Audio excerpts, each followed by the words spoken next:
County of Embu County are holding a couple at Manyata Police Station following the death of their son after allegedly engaging in a fierce fight that resulted in the son's death.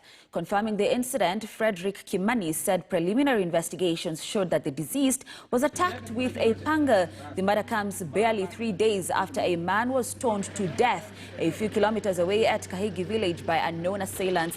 Kimani has called on residents to amicably solve family disputes within the area and avoid taking the law into their hands.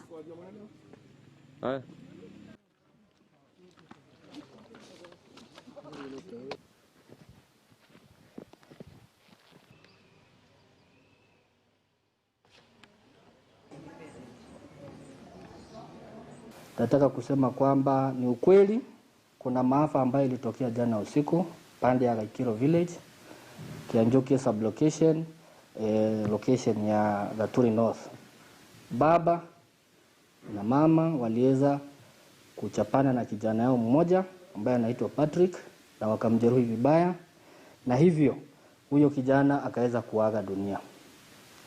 As we talk, kwa sasa huyo hao wazazi wawili na watoto wao wako Manyata Police Station na wanaendelea kuhojiwa. Hakuna mtu kutoka nje ambaye anakuja kuua watu wetu. Ni watu wetu ndio wanauana.